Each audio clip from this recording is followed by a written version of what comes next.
सत्य समाचार तटस्थ समाचार समाज बदल्ने हाम्रो अभियान। नमस्कार, यो हो टाइम समाचार। म वीरेन्द्र मन सुरु गरौं।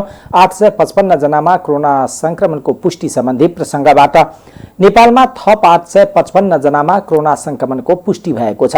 देशका विभिन्न स्थानमा गरिएको परीक्षणका क्रममा 271 महिला र 584 पुरुष गरेर 855 जनामा कोरोना संक्रमण देखिएको स्वास्थ्य मन्त्रालयले जनाएको छ।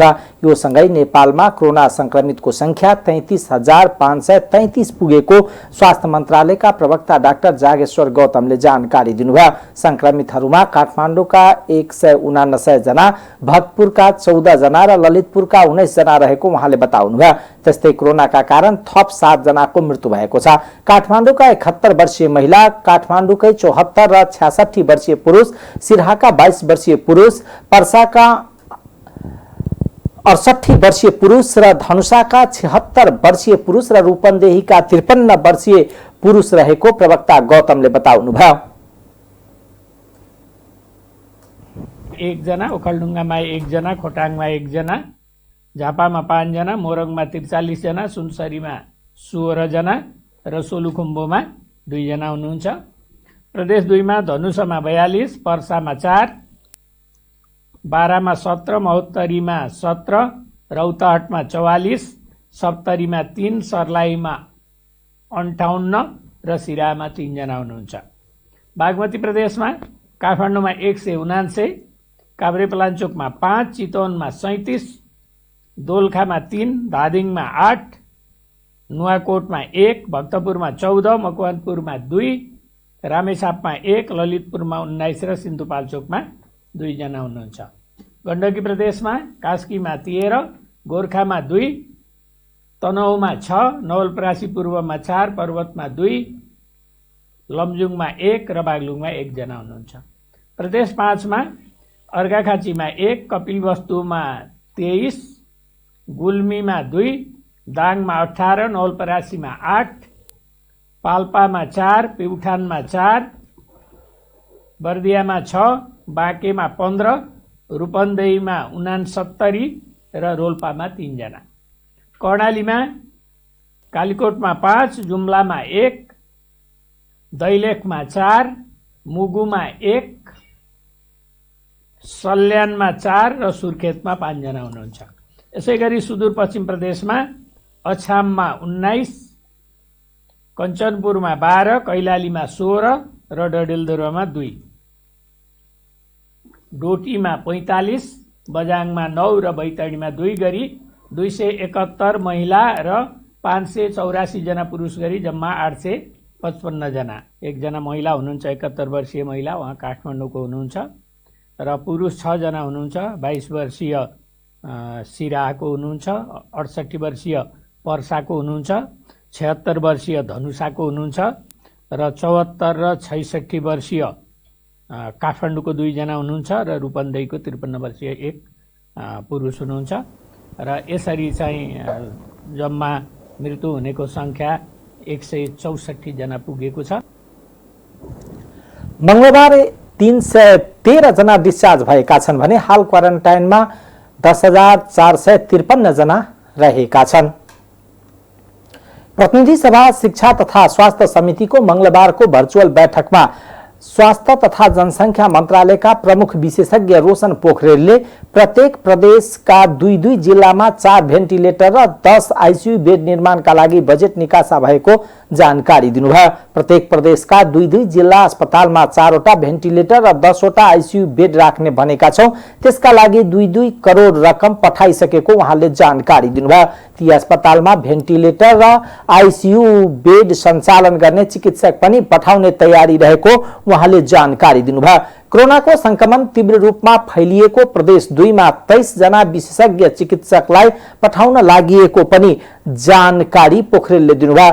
कोरोना संक्रमण तीव्र भएको प्रदेश 2 मा 23 जना चिकित्सक पठाएका छौं। उहाँले भन्नुभयो 11 जना नारायणी उपक्षेत्रीय अस्पताल गइसकेका छन्। गौर अस्पताल र जनकपुरमा पनि आज भोलि जानुहुन्छ। पोखरेलले काठमाडौँ उपत्यकामा कन्ट्याक्ट ट्रेसिङको कामलाई स्थानीय तहको समन्वयमा अगाडि बढाउन लागिएको बताउनुभयो। मुलुकभर 1075 टिम पठाएको बताउँदै पोखरेलले संक्रमण बढी भएको ठाउँमा ट्रेसिङ गर्ने टिम थपिँदै जाने बताउनुभयो।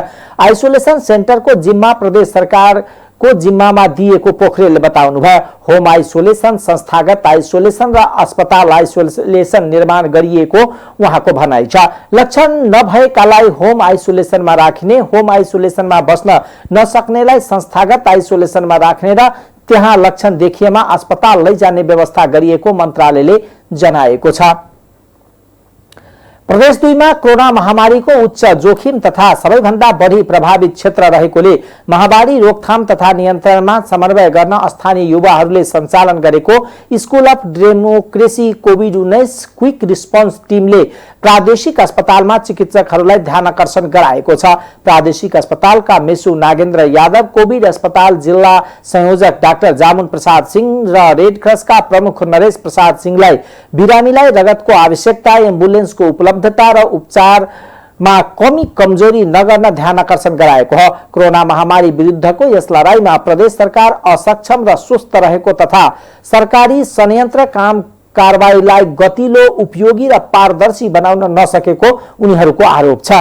यसअघि मुख्यमन्त्री लालबाबु राउत र सामाजिक विकास मन्त्री नवल किशोर शाहसँग समेत भेटघाट गरी पीसीआर परीक्षणको दायरा बढाउन, क्वारेन्टाइन आइसोलेसनको संख्या वृद्धि गर्न, प्रादेशिक अस्पताल जनकपुरको व्यथितिलाई सुधार गर्न, छुट्टै कोभिड अस्पताल स्थापना गर्न, अस्पतालमा आइसियु र भेन्टिलेटर थप्ने, डायलिसिस हुन नपाए मृत्यु भएका प्रमोद महतोको परिवारलाई उचित क्षतिपूर्ति उपलब्ध गराउने र घटनामा संलग्न दोषीलाई कानून बमोजिम कारबाही गर्न लगायतका समस्याको शीघ्र समाधान गर्न आग्रह गरेका थिए।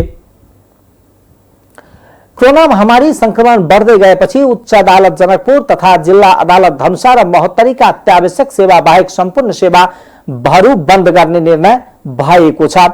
भदौ 15 गतेसम्मका लागि उच्च अदालत जनकपुर सरकारी वकिल कार्यालयका कई कर्मचारीहरू नै कोरोनाबाट संक्रमित भएका कारण अत्यावश्यक सेवा बाहेक सम्पूर्ण काम कारबाही बन्द गर्ने निर्णय गरिएको हो। केही साता अगाडि मात्र उच्च अदालत जनकपुरमा का एक न्यायाधीश र सरकारी वकिलको कार्यालयका कर्मचारीमा समेत कोरोना संक्रमण देखिएको थियो। उच्च अदालत जनकपुर, सरकारी वकिल कार्यालय, जिल्ला अदालत धनुषा, जिल्ला अदालत महोत्तरीका पदाधिकारीहरू बीच भएको बैठकबाट कोरोना संक्रमणको जोखिमलाई मध्यनजर गर्दै अदालतको काम कारबाही बन्द गर्ने निर्णय गरिएको छ। सो अवधिमा उच्च अदालत जनकपुर र जिल्ला अदालत महोत्तरीको हकमा थुनछेक, बन्दी प्रत्यक्षीकरण, बाल बालिकाको हकमा पर्ने निवेदन, महामारी सम्बन्धी निवेदन दर्ता तथा सुनवाई भने जारी रहने जनाइएको छ। प्रदेश 2 सहित देशका अधिकांश स्थानमा पेट्रोलियम आपूर्ति गर्ने अमलेखगञ्ज डिपो र त्यस माथतको कार्यालयका कर्मचारीमा कोरोना संक्रमण देखिएको छ। बाराको जितपुर सिमरा उपमहानगरपालिका 21 अमलेखगञ्ज क्षेत्रीय डिपोमा कार्यरत चालक सहित 16 जना संक्रमित भएको प्रमुख जिल्लाधिकारी रुद्रप्रसाद पण्डितले जानकारी दिनुभयो। उहाँका अनुसार संक्रमित मध्ये अधिकांश प्रशासन र निगममा सरसफाई गर्ने कर्मचारी छन्। निगम तथा माथतका 81 जनाको स्याब संकलन गरी वीरगञ्ज स्थित नारायणी उपक्षेत्रीय अस्पतालमा गरिएको पीसीआर परीक्षणमा उनीहरूको रिपोर्ट पोजिटिभ आएको उहाँले बताउनुभयो। संक्रमण पुष्टि भएपछि निगमले आफ्नो संक्रमित कर्मचारीहरूलाई पायक पर्ने स्थानीय होटलको आइसोलेट गरिएको छ। संक्रमित कर्मचारीको सम्पूर्ण खर्च निगमले बेहोर्ने समेत बताइएको छ। प्रमुख जिल्ला अधिकारी पण्डितका अनुसार संक्रमण पछि अमलेखगञ्ज र वीरगञ्ज कार्यालय 72 घण्टाका लागि सिल गरिएको छ। काठमाडौँ, पोखरा, जनकपुर, बुटवल सहित मुख्य शहरमा अमलेखगञ्ज डिपोबाट नै डिजेल, पेट्रोल वितरण हुन्छ। 1900 किलोमिटर पेट्रोल र 20,000 किलोलिटर डिजेल भण्डारणको क्षमता डिपो नेपाल पहिलो पेट्रोलियम पाइपलाइनसँग जोडिएको छ। मुख्य आपूर्ति प्रणालीमा नै प्रभाव पर्ने गरी संक्रमित फेला परेपछि निगमले थप मद्दत टोली काठमाडौँबाट पठाउने भएको छ। डिपो सञ्चालनका लागि 10 जनाको टोली पठाउन लागि बताइएको छ। महोत्तरीमा थप 2 जना कोरोना संक्रमितको मृत्यु भएको छ।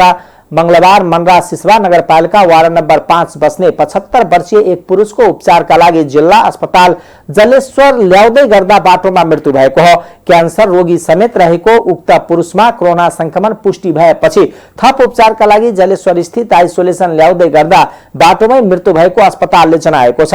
त्यस्तै बलवा नगरपालिका वार्ड नम्बर 3 बस्ने 66 वर्षीय एक पुरुषको समेत मृत्यु भएको छ। उनी लामो समयदेखि ढाँडका समस्या पीडित थिए। सप्तरी प्रहरीले भारी मात्रामा तस्करीको मटर बरामद गरेको छ। सप्तरीको हनुमान नगर कंकालनी नगरपालिका नाकाबाट अवैध रूपमा ठूलो परिणाममा भारततर्फ लैजाँदै गरिएको सेतो मटर सशस्त्र प्रहरीले गैराती बरामद गरेको छ। सशस्त्र प्रहरी सीमा सुरक्षा बलले भारततर्फ तस्करीका लागि डुङ्गामा लादिएको 175 बोरा सेतो मटर बरामद गरेको सशस्त्र प्रहरी बलगन 6 नम्बर राजविराज सशस्त्र प्रहरी उपरीक्षक राजु श्रेष्ठले जानकारी दिनुभयो। तस्करीका लागि तयारी गरिएको मटर सहित 6 डुङ्गा हनुमान नगर कंकालनी 11 सरखुवा स्थित कोसीको पर छेउबाट नियन्त्रणमा लिएको। गोप्य सूचनाका आधारमा खटिएको टोलीले मटर सहित डुङ्गामा बरामद गरे पनि तस्कर फेला नपरेको सशस्त्र प्रहरी उपरीक्षक श्रेष्ठले बताउनुभयो। प्रहरीका अनुसार एउटा बोरामा 25 किलो मटर छ। बरामद गरिएको मटरको मूल्य 2,47,500 रहेको छ। सशस्त्र प्रहरीले भन्सार कार्यालय कुनौली बेलहीमा बुझाउने तयारी भइरहेको जनाएको छ। सशस्त्र प्रहरीले गत साउन 23 गते पनि 50 बोरा मटर नियन्त्रणमा लिएको थियो। कोरोनाका कारण गरिएको लकडाउनले अन्य नाका प्रयोगमा कठिनाई भएपछि तस्करले सप्तकोशी नदीलाई तस्करीको बाटो का रूपमा प्रयोग गर्न थालेका हुन्। तस्करले विभिन्न स्थानबाट मटर संकलन गरी हनुमान नगर क्षेत्र स्थित गोदाममा भण्डारण गर्ने र राति डुङ्गा मार्फत कोशी तारेर भारत पुर्याउँदै आएका छन्। नेपालमा सस्तो मूल्यमा पाइने मटर भारतमा राम्रो भाव बिक्ने गरेको छ। नेपालमा तेस्रो मुलुकबाट आयातित मटरको तुलनामा प्रति किलो 50 कम पर्न थालेपछि भारततर्फ अवैध निर्यात बढेको हो। हनुमान नगरबाट कोशीमा रहेको गोबरगढा टप्पु हुँदै डुङ्गामा राखेर मदिरा मटर र गाँजाको तस्करी हुने गरेको छ। तर तस्करीमा रहेका व्यक्ति भने पक्राउ पर्दैन। तस्करीमा संलग्नहरू प्रहरी देख्ने बित्तिकै भाग्ने गरेको प्रहरीले दावी गर्दै आएको छ। बोक्साको आरोप लगाउने 6 जनालाई प्रहरीले पक्राउ गरेको छ। पक्राउ पर्नेमा हरिपुर गढी गाउँपालिका 5 हाथी दमारकी 30 वर्षीय हरिमाया बाइबा, 23 वर्षीय शुक्रबहादुर बाइबा, 50 वर्षीय फुलमाया बाइबा र 26 वर्षीय राजीनामा माया बाइबा, 24 वर्षीय लाल भनिने तासिङ लामा र काभ्रे धुलीखेल नगरपालिका 8 का 22 वर्षीय सुरेन्द्र तामाङ बाइबा छन्। सोही ठाउँ बस्ने लक्ष्मण बमजनलाई बोक्सा भन्दै हातपात गरेको प्राप्त उजुरीका आधारमा उनीहरूलाई यही भदौ 7 गते पक्राउ गरिएको जिल्ला प्रहरी कार्यालय सिन्धुलीका प्रहरी नायब उपरीक्षक श्याम बहादुर खत्रीले बताउनुभयो। पक्राउ परेका सबैलाई जिल्ला अदालत सिन्धुलीबाट 7 दिनको म्याद थप गरी बोक्सा आरोप लगाइएको मुद्दा थप अनुसन्धान भइरहेको उहाँले बताउनुभयो। सर्लाहीमा करेन्ट लागेर 1 जनाको मृत्यु भएको छ। मलङ्गवा नगरपालिका 2 मा रहेको निरसल को शारदा प्लाई फ्याक्ट्रीमा करेन्ट लागेर भारत बिहारका 30 वर्षीय राम झुलुम सिंहको मृत्यु भएको छ। फ्याक्ट्री भित्र जनरेटरमा तेल हाल्ने क्रममा करेन्ट लाग्दा गम्भीर घाइते भएका उनको उपचारका लागि जिल्ला अस्पताल मलङ्गवा तर्फ लैजाने क्रममा बाटोमै मृत्यु भएको प्रहरीले जनाएको छ।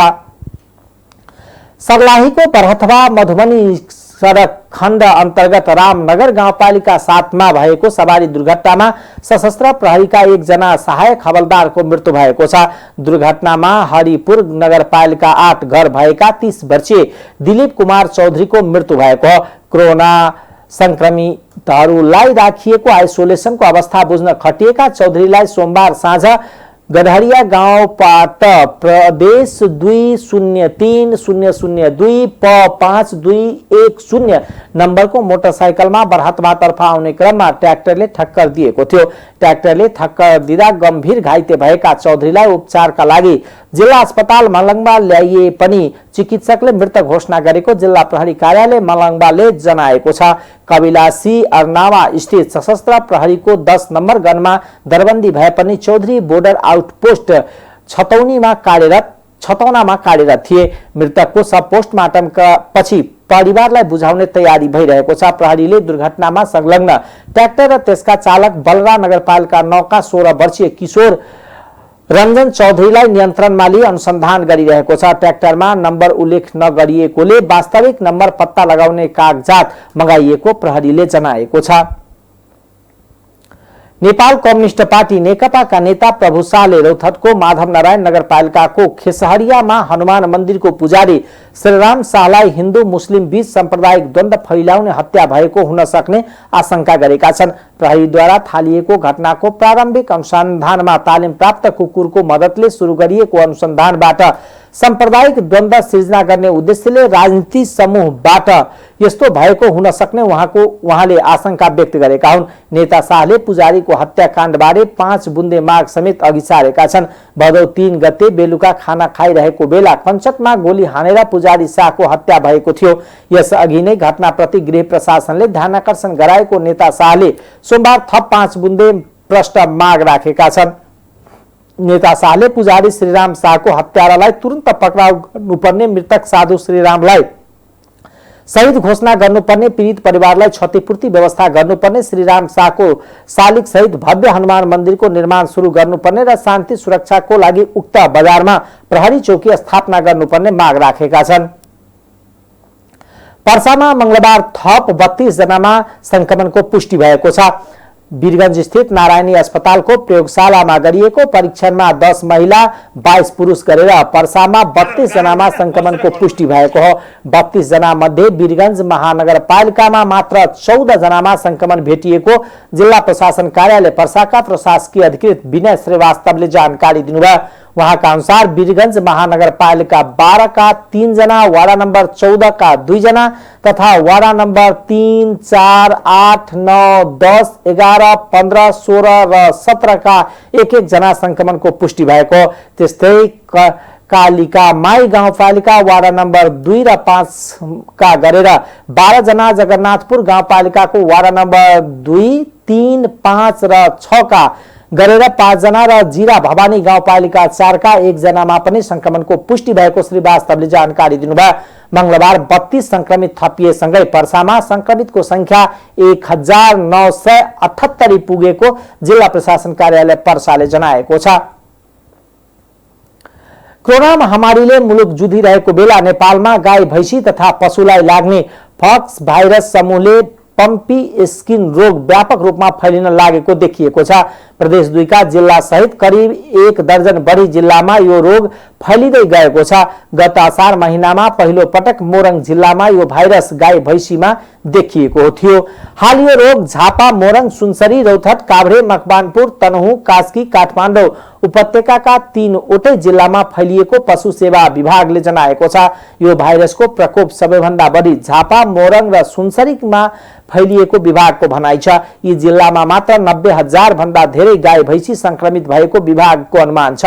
नेपालका विभिन्न जिल्लाका गाई भैंसीमा लम्पी स्किन नामको भाइरस फेला परेको पशु विभागका महानिर्देशक डाक्टर बंसी शर्माले जानकारी दिनुभयो। विभागका महानिर्देशक शर्माका अनुसार संक्रमित गाई भैंसी मध्ये 10% को मृत्यु भएको, बाँचेका गाई भैंसीबाट दूध उत्पादन 80% सम्म घट्ने गरेको र बाँझोपन पनि देखिने गरेको छ।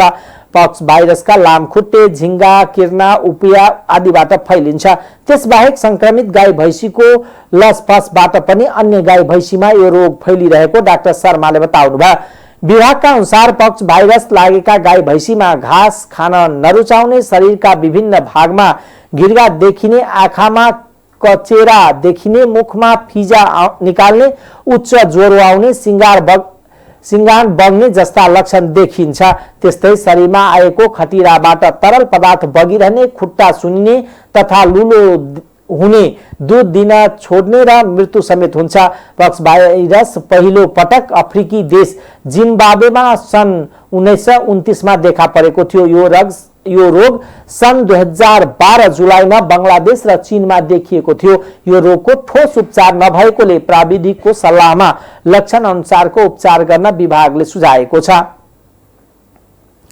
नेपाल कम्युनिस्ट पार्टी नेकपाका अध्यक्षद्वय केपी शर्मा ओली र पुष्पकमल दाहाल प्रचण्ड को सचिवालय बैठक आह्वान गर्नुभएको छ।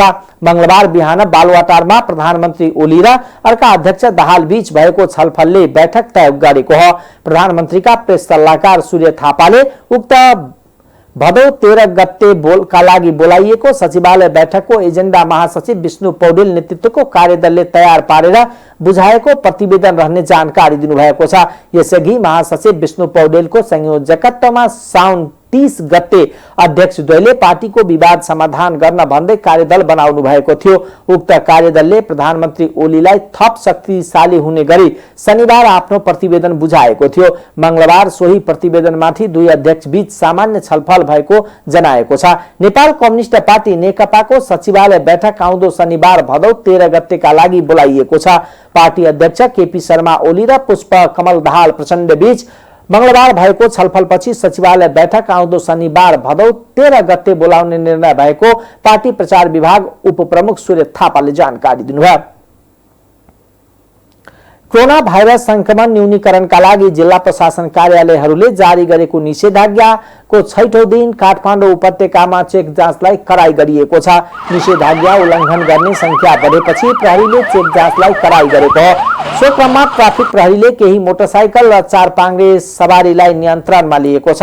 त्यस्तै अत्यावश्यक काम बाहेक बाहिर निस्केकालाई केही समय होल्डिङ सेन्टरमा राखेर छाड्ने गरिएको छ। एक हप्ताका लागि जारी भएको निषेधाज्ञाका कारण उपत्यकामा औषधि र खाद्यान्न बाहेक अन्य पसल बन्द छन्। खाद्यान्न, तरकारी, फलफूल, खानेपानी, विद्युत, सञ्चार लगायत अन्य अत्यावश्यक सवारी सञ्चालनमा रहेका छन्। प्रशासनले अनावश्यक काममा बाहिर ननिस्किन सबैलाई आग्रह गरेको छ। उपत्यकामा संक्रमितको संख्या बढ्दै गए पनि उपत्यकाका तीनवटै जिल्ला काठमाडौँ, भक्तपुर र ललितपुरको जिल्ला प्रशासन कार्यालयले बुधबारसम्मका लागि निषेधाज्ञा जारी गरेका हुन्। संस्कृति, पर्यटन तथा नागरिक उड्डयन मन्त्रालयले गत आर्थिक वर्ष 76-77 समग्रतामा 60% प्रगति भएको जनाएको छ। मंगलबार सिंहदरबारमा गत आर्थिक वर्ष 76-77 को वार्षिक प्रगति पुस्तिका सार्वजनिक गर्दै संस्कृति, पर्यटन तथा नागरिक उड्डयन मन्त्री योगेश भट्टराईले कोरोना भाइरसको महामारीका कारण लक्ष्य अनुसार काम गर्न नसकेको बताउनुभयो। भट्टराईले सबैभन्दा धेरै पुँजीगत खर्च र वित्तीय प्रगति हुने समय अर्थात् पुसदेखि असारसम्म काम गर्न नपाउँदा मन्त्रालयको खर्च लक्ष्य अनुसार नभएको उल्लेख गर्नुभयो। मन्त्री भट्टराईले भैरवामा 3.5 अर्ब र निजगढमा अन्तर्राष्ट्रिय विमानस्थलमा उल्लेख्य रूपमा काम नहुँदा 1.5 अर्ब खर्च हुन नसकेको धारणा राख्नुभयो। राष्ट्रिय गौरवको आयोजना निजगढ विमानस्थल निर्माणका लागि रुख गन्नाको काम प्रारम्भ भएको र अहिलेसम्म 60,000 रुखको गन्ना भइसकेको उहाँले बताउनुभयो। उहाँले पोखरा विमानस्थल तोकिएकै समयमा सम्पन्न हुने जानकारी दिनुभयो। त्यस्तै मन्त्री भट्टराईले चिनिया जहाज नेपाली आकाशमा चल्ने सम्भावना नदेखिएपछि जहाज नचलाउने निर्णय गरी एयरलाइन्सले मन्त्रालयमा प्रस्ताव पठाएको र त्यस सम्बन्धमा अर्थ मन्त्रालयसँग राय माग गरेको जानकारी दिनुभयो। त्यस्तै उहाँले वायु सेवा निगम को उडानलाई चीन र दक्षिण कोरियामा पनि विस्तार गरिने जानकारी दिनुभयो।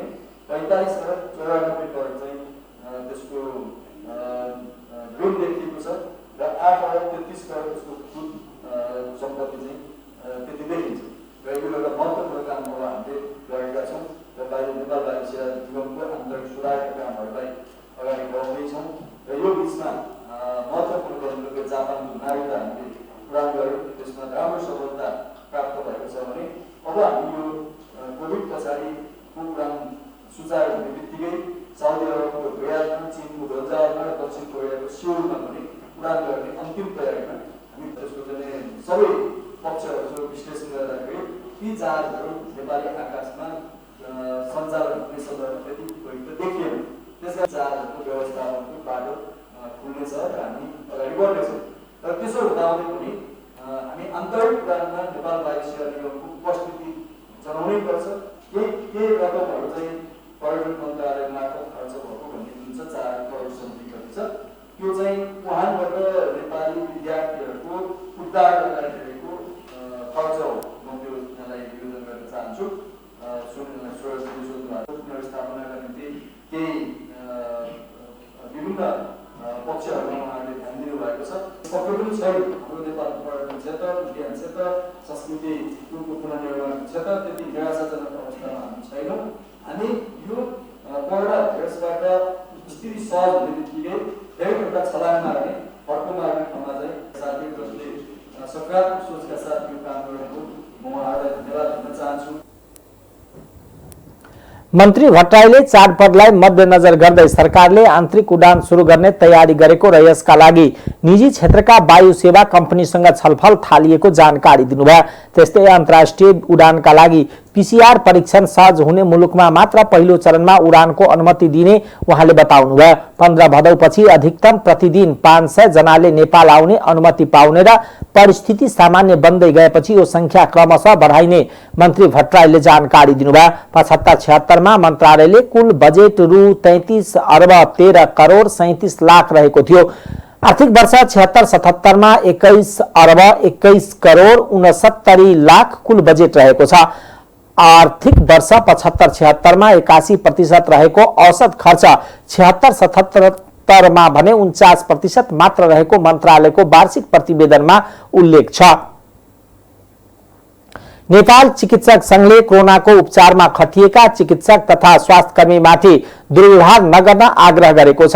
स्वास्थ्य मन्त्रालयले मंगलबार गरेको पत्रकार सम्मेलनमा संघका अध्यक्ष डाक्टर लोचन कार्कीले निषेधाज्ञा तथा लकडाउनको समयमा सबै व्यक्तिहरू घरमै रहेको अवस्थामा चिकित्सक तथा स्वास्थ्यकर्मी घर परिवार समेत छाडेर बिरामीको स्वास्थ्य उपचारमा खटिएको भन्दै चिकित्सकलाई दुर्व्यवहार नगर्न आग्रह गर्नुभयो। काठमाडौँ लगायतका शहरी क्षेत्रमा नै समाज तथा घरबेटीले गर्ने चिकित्सकलाई दुर्व्यवहार गर्दा मनोबल घट्ने पनि उहाँले बताउनुभयो। डाक्टर कार्कीले नेपालमा कोरोना संक्रमण र मृत्यु दर बढ्दै गएको भन्दै जनस्वास्थ्यको मापदण्ड पालन गर्न पनि आग्रह गर्नुभयो। उहाँले जनस्वास्थ्यको मापदण्ड पूरा गरेमा होम आइसोलेसन रहेका संक्रमितबाट अन्य व्यक्तिमा संक्रमण नबढ्ने पनि बताउनुभयो। यस्ता घटनाहरू विभिन्न ठाउँहरूमा भइरहेको घटनाहरू, घरपेटीले छिर्न नदिएको घटना अथवा छरछिमेकीहरूले हेर्ने दृष्टिकोण, होटलमा क्वारेन्टाइनमा जाँदा सजिलै नपाउने, यस्ता खालका घटनाहरूले हाम्रो मनोबल बढाउने भन्दा पनि घटाउने काम गर्छ भन्ने कुरा हामी हजुरहरूको समक्ष पनि राख्न चाहन्छौँ र हामी अपेक्षा राख्दछौँ कि यस्ता घटनाहरू नहुन् र यस्ता घटनाहरूले यो घटनाहरू गर्नुको सट्टा हामीलाई मनोबल बढाउने कामहरू गरिदियोस् जस्तो हामीलाई लाग्छ। मलाई लाग्छ हामीले बुझाउनु मेडिकल एसोसिएसनको तर्फबाट पनि के हुन त स्वास्थ्य मन्त्रालयले पटक पटक बुझाइराखेकै कुरा हो, तर पनि म थप मेडिकल एसोसिएसन तर्फबाट पनि के बुझाउन चाहन्छु भनेदेखि कोभिड-19 भन्ने यो रोग भन्ने कुरा सर्नको लागि चाहिँ जन स्वास्थ्यका मापदण्डहरू अपनायो भने यो सर्दैन। हामीले भनौँ न कुनै पनि व्यक्तिबाट 3 फिट भन्दा टाढा छौँ, मास्क लगाएका छौँ, के भन्छ कुराकानी गर्दा दुवैजनाले मास्क लगाएर यी दूरीहरू मेन्टेन गरेका छौँ भने यो रोग सजिलै सर्दैन। र हाम्रा कति साथीहरू इभन संक्रमितहरू आफ्नो होम आइसोलेसनमा बसेर पनि ठिक भएर पनि निस्किसक्नु भएको छ। एउटै घरमा बेग्लै कोठामा सुरक्षित तवरबाट बस्दाखेरि पनि सुरक्षित भएर ठिक भएर निस्किनु भएको छ र अरू संक्रमित हुनुभएको छैन भने त छरछिमेकीलाई त्यो रोग सर्ने कुनै डरै हुँदैन, बाटोमा हिँड्ने मान्छेलाई त यो सर्ने डरै हुँदैन। त्यसकारणले गर्दाखेरि कोही संक्रमित आफ्नो घरमा सुरक्षित तरिकाले बसिरहेको छ, चाहे त्यो स्वास्थ्यकर्मी होस्, चिकित्सक होस् या अरू कोही व्यक्तिहरू सुरक्षित वातावरण बनाएर आफू बसिरहेको छ भने पल्लोपट्टिको बारदलीले डराउनु पर्ने आवश्यकता छैन। पल्लोपट्टिको घरको अगाडिपट्टिको बाटोमा हुने पर्ने मान्छेले डराउनु पर्ने पटक्कै कुरा किन छैन भने यो भाइरस एउटा निश्चित डिस्टेन्स भन्दा टाढा जानेवाला छैन। त्यसकारणले हामीले जनस्वास्थ्यको मापदण्ड लगाउने बित्तिकै, हामीले त्यसलाई अपनाउने बित्तिकै, मास्क लगाउने, डिस्टेन्स गर्ने, हात ह्यान्ड वासिङ गर्ने बित्तिकै यो रोग हामीलाई सर्दैन। त्यस हेल्थ प्रोफेसनल प्रोटेक्सन एक्टमा ल्याएर भविष्यमा पनि यस्ता घटनाहरू नहुन दिनको लागि अपिल होस् भन्ने म चाहन्छु। किनभने स्वास्थ्य क्षेत्रलाई शान्ति क्षेत्रको रूपमा घोषणा गर्न सकियो भने यस्ता घटनाहरू हुन सक्दैनन्। कार्कीले कोरोना संक्रमित चिकित्सक निको भए अन्य बिरामीको उपचारमा फर्किने र स्वास्थ्य सेवा प्रदान गर्ने भएकोले संक्रमित चिकित्सकलाई दुर्व्यवहार नगरी उनीहरूको मनोबल बढाउन सहयोग गर्न आग्रह समेत गर्नुभयो। काठमाडौँ जिल्ला कोरोना संकट व्यवस्थापन समितिले उपत्यकामा क्वारेन्टाइन स्थल र आइसोलेसन निर्माणलाई तीव्रता दिन निर्णय गरेको छ। काठमाडौँमा मंगलबार बसेको समिति बैठकले विभिन्न विद्यालयलाई क्वारेन्टाइन स्थल बनाउने र पशुपति धर्मशालालाई पनि क्वारेन्टाइन स्थल र आइसोलेसन रूपान्तरण गरिने र अन्य स्थानको खोजी गर्ने निर्णय गरेको हो। बैठकले उपत्यका प्रवेशलाई थप कडाई गर्नुपर्नेमा जोड दिएको छ। विदेशबाट नेपाल आउने सबै व्यक्तिहरू पैसा तिरेर होटलमा क्वारेन्टाइनमा बस्न नसक्ने भएकोले पीसीआर परीक्षण गरेर आएका नेपालीहरूलाई घरमा नै पठाउने व्यवस्था गर्नुपर्ने समितिको जोड छ। त्यस्तै उपत्यकामा हाल जारी निषेधाज्ञालाई केही दिन लम्ब्याउनु पर्ने र त्यसलाई कडा रूपमा पालन गराउनु पर्ने बैठकले जोड दिएको काठमाडौँका सिडिओ जनकराज दाहालले बताउनुभयो।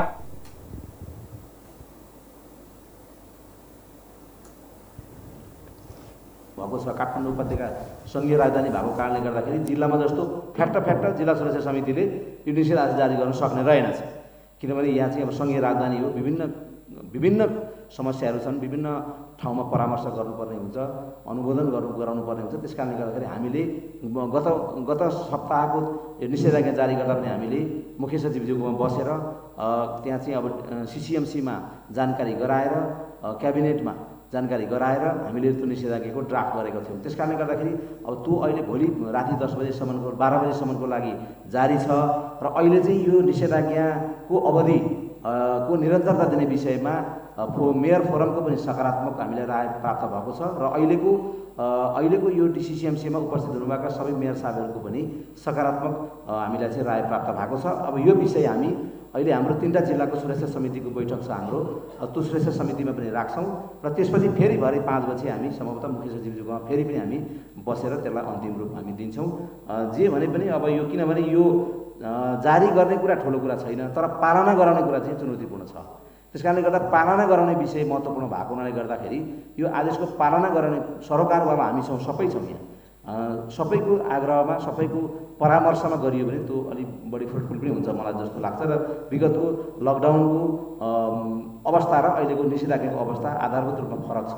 त्यस कारणले गर्दाखेरि यो पालना गराउने कुरामा चाहिँ हामी सबै जिम्मेवार भएर चाहिँ लाग्नुपर्ने अवस्थाले गर्दा हामीले यति धेरै परामर्श गरेका हौँ र यो चाहिँ अब यो जुन पिरियड छ जस्तो अब एग्रेसिभली हामी आइसोलेसन र क्वारेन्टाइन बढोत्तरी गर्ने कुरामा हामी छलफलमा जुट्यौँ र मैले भने 80 बेडको ग्यालेक्सी स्कुलमा एभाइलेबल भएर करिब 250 बेडको तपाईँको चाहिँ यो पशुपति धर्मशालामा भयो भने जसरी भनियो त्यसै गरी मेरो आग्रह चाहिँ मेयर साथीहरूलाई पनि आफ्नो इलाकामा भएका सामुदायिक भवनहरू हुन सक्छन्। त्यस्तै काठमाडौँ महानगरका नगर प्रमुख विद्या सुन्दर साक्यले उपत्यकामा क्वारेन्टाइन स्थल र आइसोलेसन निर्माणका लागि जिल्ला कोरोना संकट व्यवस्थापन समिति मार्फत नै कार्यलाई तीव्रता दिने बताउनुभयो। कति बनाउने विशेष गरी स्वास्थ्य मन्त्रालयले काठमाडौँ भएको काठमाडौँ जिल्ला जनस्वास्थ्यले चाहिँ नि काठमाडौँ भएको कति आइसोलेसन चाहिन्छ, कति क्वारेन्टाइन चाहिन्छ, कहाँ चाहिन्छ अनि कसले बनाउनु यो कुरालाई क्लियर गरौँ। त्यसपछि हामीले चाहिँ नि सम्भावित ठाउँहरूको खोज्यौँ, त्यो एकीकृत रूपमा बनाउनु पर्ने सबै कुराहरू छ। अहिले मेयर साहबले पनि धेरै भनिसके पर्यो भने दामी साहबले खर्च गर्न तयार छौँ। अहिले खर्चको लागि हामीले सङ्घीय सरकार प्रदेश सरकारलाई हामी दुःख दिइरहेको छैनौँ, पर्यो भने हामी दामासाहीमा खर्च गर्न तयार छौँ। तर अलग अलग बनाउँदा खर्चै धेरै हुनुभयो, जनशक्ति हामीसँग कम छ, सुरक्षाकर्मीहरूले पनि पर्याप्त रूपमा दिन नसकिरहेको एउटा धेरै सङ्ख्या अटाउने ठाउँमा त्यस्तो ठाउँ खोजौँ, खर्च गर्न हामी तयार छौँ। त्यसको काठमाडौँको हकमा एउटा यो डिसिसिएमसीले नै एक ठाउँमा त्यहाँ सरकारले पनि काठमाडौँको हकमा डिसिसिएमसीलाई जिम्मा दिने भनेर निर्णय गरेको छ। समितिले उपत्यकामा पीसीआर जाँचलाई तीव्र रूपमा अगाडि बढाउन निर्णय गरेको छ। अब आर्थिक समाचार।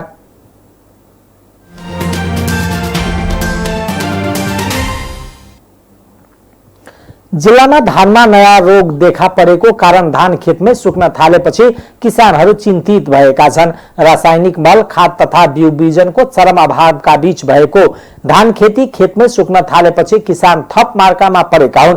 पहिला बाढी पहिरोका कारण रोपाई भएको खेतमा पानीको चाप बढेर खेतमै धान सुकेपछि जिल्ला किसानले दोस्रो पटक धान रोपेका थिए। बाढी र बर्सातले धान खेतमा गलेपछि धानको बिउको चरम अभावका कारण धान बिउ नपाएर कतिपय किसानले दोस्रो पटक खेत रोपाई समेत गर्न रोपाई गर्न पाएनन्। पछिल्लो समय धान पहेँलो भएर सुक्न थालेपछि किसानलाई थप चिन्तित बनाएको छ। धान किरा खाने तथा पहिलो भाइरस सुक्न थालेपछि रातको निद्रा समेत हराएको अर्का किसान राम इकबाल महतोले को गुनासो छ। हाम्रा परिवार नै कृषि पेशामा आश्रित छ। कृषि पेशा नै संकटमा परेपछि परिवार कसरी चलाउने र जीवोपार्जन कसरी गर्ने भन्ने चिन्ता सताइरहेको छ महतोले भन्नुभयो। केन्द्र तथा स्थानीय सरकारले किसानलाई बेवास्ता गरेका कारण आफूहरू मारमा परेको किसानको गुनासो छ। कृषि क्षेत्रलाई वैज्ञानिक पद्धतिमा परिणत गरी किसानलाई कृषि औजार, मलखाद, बिउ बिजन, सिंचाई तथा विभिन्न किसिमका कृषि प्याकेज, राहत र अनुदानको व्यवस्था गर्न सके मात्र देशमा भएको व्यापक गरिबी, भोकमरी तथा बेरोजगारी कम गरी देशका आम नागरिकलाई समृद्ध र सक्षम बनाउन सकिन्छ। कोरोना संक्रमण हुने क्रम बढ़दै जाँदा सरकारले परीक्षणका लागि चाहिने अत्यावश्यक परीक्षण किट तथा स्वास्थ्य सुरक्षा सामग्री खरिद प्रक्रियालाई तीव्रता दिएको छ। सरकारसँग हाल 35 दिनलाई पुग्ने पीसीआर परीक्षण किट छ, तर कोरोना समुदाय स्तरमा पुगेर तीव्र गतिमा फैलिएपछि स्वास्थ्य तथा जनसंख्या मन्त्रालयले एकैपटक अत्याधिक मात्रामा कोरोना परीक्षणका लागि प्रयोगशालामा आवश्यक रिएजेन्ट सहित अन्य सामग्री खरिद गर्न लागेको हो। स्वास्थ्य तथा विभाग व्यवस्थापन महाशाखा अन्तर्गतको आपूर्ति व्यवस्था शाखाले यसै हप्ता 43 करोड बढीको स्वास्थ्य सामग्री खरिदका लागि टेन्डर आह्वान गरेको छ। शाखाले यसै हप्ता 3 लाख थान आरडीटी पीसीआर किट, त्यही परिणाममा भीटीएम र 50,000 आरएनए एक्सेट किट लगायतका सामग्री खरिदका लागि टेन्डर आह्वान गरेको हो। त्यस्तै 5 करोड रुपियाँको पीपीई सेट समेत खरिदका लागि टेन्डर आह्वान भइसकेको छ। व्यवस्थापन महाशाखाका प्रमुख डाक्टर रमेश खरेलले आपूर्ति व्यवस्था शाखाले यो साता टेन्डर प्रक्रिया अघि बढाएको बताउनुभयो। उहाँले सम्झौता भएको बढीमा 10 दिनसम्म सामान आइपुग्ने जानकारी दिनुभयो। उहाँले 35 करोड रुपियाँको आरडीपीसीआर र झण्डै 5 करोडको भीटीएम र त्यति रुपैयाँ बराबरको पीपीई सेट खरिदका लागि टेन्डर आह्वान भइसकेको बताउनुभयो। उहाँले अब यसै हप्ता भेन्टिलेटर सहित सामग्री पनि टेन्डर आह्वान हुने जानकारी दिनुभयो।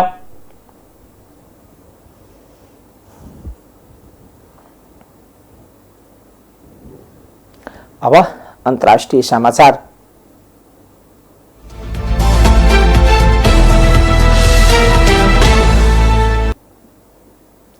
भारतको महाराष्ट्र रायगढमा एक 5 तल्ले घर भत्किँदा करिब 90 जना पुरिएका छन्। पुरिएका मध्ये 8 जनाको उद्धार गरिएकोमा 1 जनाको मृत्यु भएको छ भने 7 जनाको स्थानीय अस्पतालमा उपचार भइरहेको छ। दक्षिण मुम्बई स्थित 180 किलोमिटर दूरीको महाड शहरमा सोमबार साँझ भवन भत्किएको हो। रायगढ जिल्ला प्रशासनले 4वटा उद्धार टोलीले उद्धार गरिरहेको जनाएको छ। उक्त भवनमा 47 वटा फ्ल्याट थिए। भत्किने क्रममा भवन हल्लिन सुरु गर्दा केही मानिसहरू भने बाहिर भाग्न सफल भएको बताइएको छ।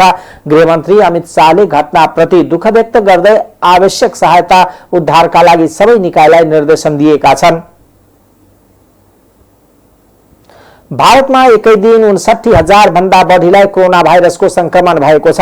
पछिल्लो 24 घण्टामा 59,696 संक्रमित भएसँगै मंगलबार बिहान यो समाचार तयार पार्दासम्म भारतमा कोरोना संक्रमितको संख्या 31,64,881 पुगेको हो। संक्रमितको संख्या एसियाली देशमा सबैभन्दा धेरै हो भने विश्वमा सबैभन्दा बढी संक्रमित हुने देशहरूको सूचीमा तेस्रो हो। संक्रमितहरू मध्ये अहिलेसम्म 24,03,100 जना संक्रमण मुक्त भएका छन् भने 7,03,234 जनाको उपचार भइरहेको छ।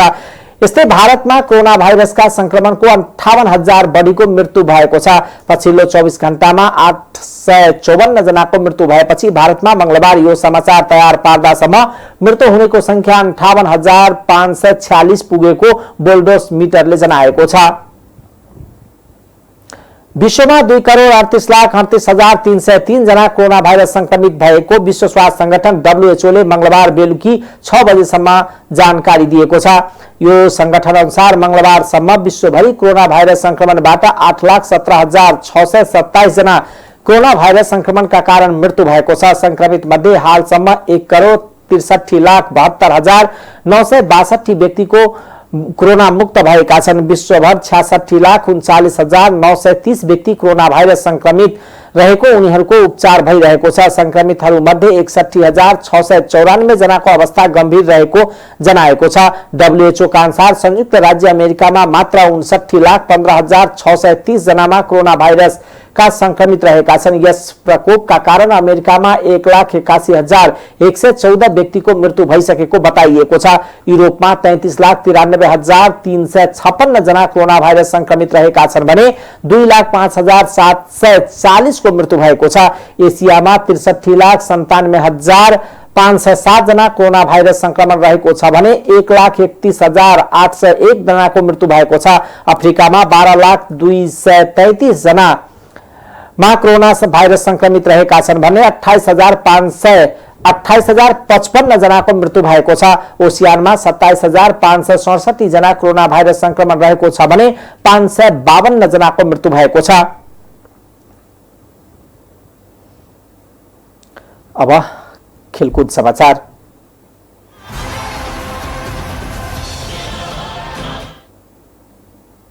नेपाल क्रिकेट संघ क्यानको वार्षिक साधारण सभा अनिश्चित कालका लागि स्थगित भएको छ।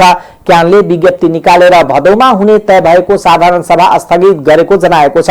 कोरोना भाइरसको महामारीलाई मध्यनजर गर्दै साधारण सभा अर्को सूचना जारी नभएसम्मका लागि स्थगित गरिएको क्यानले जनाएको छ। यसअघि भदौ 15 गते भित्र साधारण सभा गर्ने क्यानले जनाएको थियो। राष्ट्रिय खेलकुद परिषद राखेपले खेलकुद गतिविधि अनिश्चितका लागि स्थगित गरिसकेको छ। नेपाल क्रिकेट संघ क्यानले नेपाली महिला राष्ट्रिय क्रिकेट खेलाडीको कोरोना बीमा गराएको छ। संघले मंगलबार एक विज्ञप्ति जारी गर्दै 18 जना महिला खेलाडीको बीमा गराएको हो। क्यानले दोस्रो चरणमा 18 जना महिला सिनियर खेलाडीको कोरोना बीमा गराएको छ। विज्ञप्तिमा भनिएको छ क्यानले पहिलो चरणमा पुरुष खेलाडी सहित खेल अधिकारी, ग्राउन्ड स्टाफ र सहयोगी गरी 51 जनाको बीमा गराएको थियो। क्यानले आफ्नै आन्तरिक स्रोतबाट खेलाडीको बीमा गराएको हो। त्यसमा केही रकम बीमा कम्पनीले पनि छुट दिएको क्यानले बताएको छ।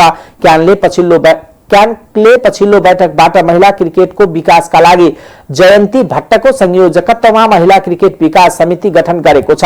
साथै क्यानले महिला खेलाडीलाई 3 समूहमा वर्गीकरण गरेर उनीहरूले पनि तलब पाउने व्यवस्था गर्ने बताउँदै आएको छ। अहिलेसम्म महिला राष्ट्रिय खेलाडीले मासिक तलब पाउने गरेका छैनन्। टाइम्स समाचार अहिलेको लागि यति नै। हेर्दै गर्नुहोला टाइम्स टेलिभिजन। नमस्कार।